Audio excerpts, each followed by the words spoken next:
तो दोस्तों शुरू करते हैं आज की इंफ्रा न्यूज। पहली खबर आ रही है, कल एक अश्विनी वैष्णव जी के द्वारा दिए गए प्रेजेंटेशन के अंदर हुए कुछ बड़ी अनाउंसमेंट से रिलेटेड, जिसमें स्पेस एक्सप्लोरेशन रिलेटेड भी कई बड़ी अनाउंसमेंट की गई। तो कैबिनेट ने एक नए जनरेशन के लॉन्च व्हीकल को डिजाइन करने की परमिशन दी। इसके अलावा एक वीनस के मिशन के लिए परमिशन दी। इसके अलावा एक ऐसा नया चंद्रयान मिशन जिसमें चांद तक जाने के बाद में एक हिस्सा क्राफ्ट का वापस धरती पे भी हम ले आएंगे। इस तरीके का भी एक मिशन जो है यहाँ पर अप्रूव किया गया है। यहाँ पर वैसे विजन्स लंबी है, जहां पर 2047 तक के लिए कुछ प्लान्स है, 2020 तक के लिए कुछ शॉर्ट टर्म प्लान्स है, और इसरो यहाँ पर बड़े लेवल पे भी काम करते हुए नजर आएगी कम समय में। और जो कुछ एम्बिशियस मिशंस थे जिनके लिए हम कई समय से रुके थे, वो अप्रूव होते हुए नजर आ रहे हैं। अगली खबर दोस्तों जो आ रही है वो है गाजियाबाद से रिलेटेड, जहाँ पर शहर को मेकओवर मिलने वाला है 200 करोड़ रुपए कीमत के साथ में, जहाँ पर हेल्दी पब्लिक इंफ्रास्ट्रक्चर बनाने पे Uttar Pradesh state industrial development corporation मदद करेगी। तो यहाँ पर प्रधानमंत्री गति शक्ति योजना के अंतर्गत कुछ प्रोजेक्ट्स लिए गए हैं। अब जो ये इंडस्ट्रियल क्लस्टर है गाजियाबाद के पास में, वहाँ पर मेजरली बेसिक काम ही किया जाएगा। ड्रेन्स को रिपेयर करना, रोड्स को बनाया, इन जैसे काम होंगे। और यहाँ पे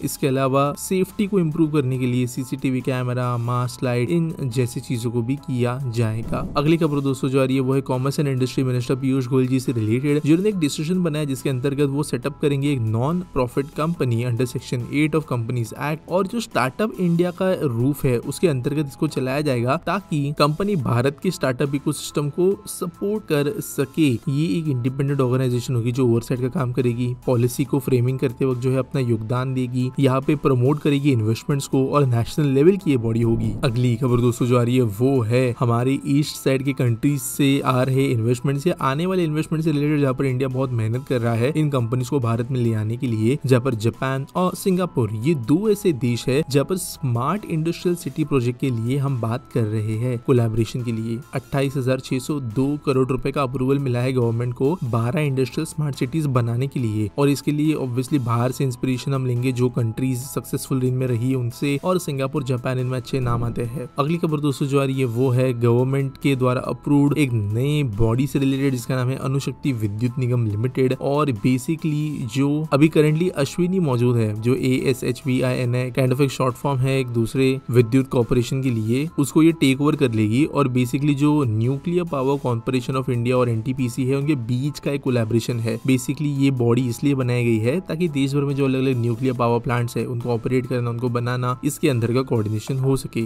यहाँ पर ये बॉडीज अलग अलग होने की वजह से प्रॉब्लम्स थी, लेकिन उनको यूनिफाई कर दिया गया है। अगली खबर दोस्तों मुंबई मेट्रो लाइन 3 से रिलेटेड, जहाँ पर एक खबर फिर से आई है कि सितंबर के एंड में इस लाइन को ओपन अप कर दिया जाएगा लोगों के लिए। तो दोस्तों यहाँ पे खबर तो वैसे मैंने बहुत बार दी है, बहुत बार मैंने ये भी बोला है कि इसको पक्का मत समझना क्योंकि ऑफिशियल डेट आई नहीं है, लेकिन इस बार थोड़ा ज्यादा लाइकली इसलिए लग रहा है क्योंकि गवर्नमेंट ने रिसेंटली टेंडर्स भी अनाउंस किए थे, जहाँ पर इनॉग्रेशन के टाइम पे जो मंडप, हार माला की जरूरत वगैरह होती है, इनको ये ऑर्डर देने के लिए टेंडर ओपन किए गए हैं। तो जो लाइन 3 है मुंबई मेट्रो की पहली अंडरग्राउंड लाइन, उसका पहला स्ट्रेच यानी RA से लेके BKC तक का स्ट्रेच हमें ओपन अप होते हुए नजर आएगा। अगली खबर दोस्तों जो आ रही है वो है झारखंड से, जहाँ पर 7,000 करोड़ का रेलवे इंफ्रास्ट्रक्चर अप्रूव किया गया है। तो अलग अलग रेलवे प्रोजेक्ट है, 660 करोड़ रुपए के टाटानगर में प्रोजेक्ट है, 32,6 कुछ वंदे भारत है, कुछ जंक्शंस को रिडिजाइन किया जाने वाला है। और वैसे दोस्तों कहा गया था कि हमारा जो ईस्टर्न साइड ऑफ कंट्री है वहाँ पे मिनरल के भंडार की वजह से मालगाड़ियाँ काफी चलती है, यहाँ पे इंफ्रा के लिए, डेवलपमेंट के लिए अप्रूवल्स की जरूरत है, और यहाँ पे ये दिया गया है। वैसे दोस्तों 10 साल पहले जितना बजट मिला था झारखंड को रेलवे के लिए, उससे 16 गुना ज्यादा ये बजट है। अगली खबर दोस्तों जो आ रही है वो है ढोलेरा इंटरनेशनल एयरपोर्ट से रिलेटेड, जहाँ पर अप्रूवल इस बिल्डिंग को दे दिया गया है, यहाँ के एक नए मॉडर्न टर्मिनल को दे दिया गया है। तो इंटरनेशनल डोमेस्टिक दोनों पैसेंजर्स को सर्व करने के लिए ऑब्वियसली एयरपोर्ट के अंदर एक टर्मिनल बिल्डिंग बनाई जाएगी। इसके अलावा एयर सर्वेलेंस रेडार बनेगा, सर्वेलेंस रेडार बनेगा। इन सब चीजों के लिए अभी अप्रूवल दे दिया गया है और बिड्स इनवाइट कर दी गई है इनको कंस्ट्रक्ट करने के लिए। तो हो सकता है आने वाले कुछ सालों में हमें ढोलेरा एयरपोर्ट ओपन अप होते हुए नजर आएगा। अगली खबर दोस्तों ये हिंदाल्को से रिलेटेड, जहाँ पर इंडिया हिंदाल्को इंडस्ट्रीज ने कहा है कि वो 16 मॉडल्स की मैन्युफैक्चरिंग गुजरात में शुरू करेंगे। तो यहाँ पर रॉयटर्स को खबर इन्होंने दी है। और एक कॉम्पिटिटिव सेक्टर है, अडानी इसके अंदर घुस रहे हैं, अंबानी इसके अंदर घुस रहे हैं, बड़ी बड़ी कंपनीज आ रही है। हिंदाल्को भी इस रेस में पीछे नहीं रहना चाहती और इसलिए इन्होंने भी यहाँ पे एंटर करने का डिसीजन लिया है। अगली खबर दोस्तों फिर से गुजरात से आ रही है, जहाँ पर टाटा इलेक्ट्रॉनिक्स ने कहा है कि वो 2 एडिशनल फैब्रिकेशन यूनिट्स बनाएंगे ढोलेरा के अंदर। वैसे ढोलेरा के अंदर ऑलरेडी टाटा का एक कोलैबोरेटिव सेमीकंडक्टर प्लांट बन रहा है, माइक्रोन का भी स्टोरेज का जो है उसका प्लांट बन रहा है। तो यहाँ पर अभी और फैब्रिकेशन यूनिट्स वो बनेंगे ऐसे उन्होंने कहा है, जिसकी एक्सपेक्टेड कैपेसिटी होगी 50,000 वेफर्स पर मंथ। और यहाँ पे मेनली जो ये अभी वाले प्लांट्स इनके बन रहे है वो management circuits, display drivers, micro controllers, high performance computing logic, इन चिप्स को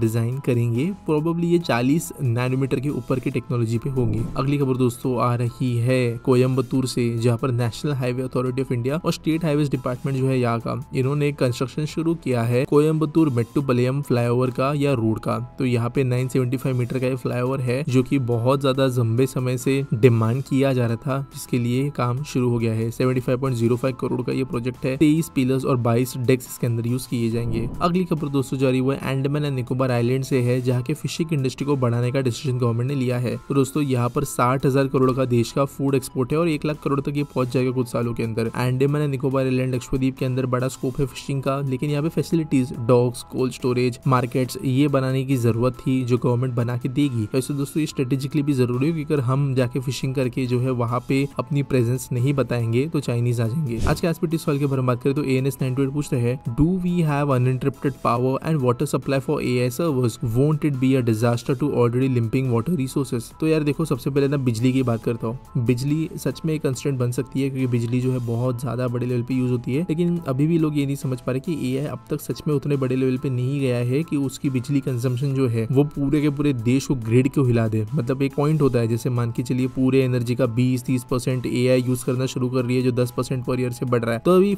तभी हमारी फटनी चाहिए कि बहुत ज्यादा तेजी से बिजली जो है एक ही चीज को जा रही है। इलेक्ट्रिक कार्स का भी लोग बोलते हैं ग्रिड पे प्रेशर आएगा, जो बात सही है, लेकिन अगर एडॉप्शन जो है वो एक मीडियम लेवल पे है, 1% 2% पर ईयर पे है, तो ग्रिड अकॉर्डिंगली साथ साथ में अपग्रेड भी हो सकता है, कैपेसिटी अपग्रेड हो सकती है। तो यहाँ पे अगर एकदम अचानक से एक्सपोनेंशियली चीजें नहीं होती तो ऑब्वियसली यहाँ पर बिजली बड़ा इशू नहीं बनेगा, लेकिन हाँ बिजली के बारे में सोचना जरूरी है। पानी की मैं बात करूँ तो यार पानी कंज्यूम नहीं होता है AI सर्वर्स के लिए या किसी भी सर्वर के लिए। एक वाटर कूल्ड कंप्यूटर अगर आप बनाते हो तो पानी के उसमें गवर्नमेंट के नल से कनेक्शन देके नहीं रखना पड़ता है, लूप में पानी चलता है। ठंडा पानी अंदर जाएगा, वो कंपोनेंट्स की हीट को सोख के गर्म होगा, वो गर्म पानी बाहर रेडिएटर में से गुजरेगा, रेडिएटर जो है हवा फिन्स वगैरह का इस्तेमाल करते हुए उस पानी को फिर से ठंडा करेगा और वो लूप में ही चलते रहेगा। पानी कहीं वहाँ पे यूज नहीं हो जाता है और उसके हिसाब से वाटर रिसोर्सेज के ऊपर बहुत ज्यादा लोड नहीं आएगा AI का। पानी इस्तेमाल होगा, ऐसे नहीं कि नहीं होगा, लेकिन वो पानी लूप में चलता रहेगा। और कितना भी बहुत बड़ा डेटा सेंटर हो, बहुत बड़ा कोई कुछ हो, फिर भी वो पानी जो है वो काइंड ऑफ आप मान के चलिए एक तालाब जितना पानी मैक्सिमम वहाँ पे लूप में चलता रहेगा, उससे ज्यादा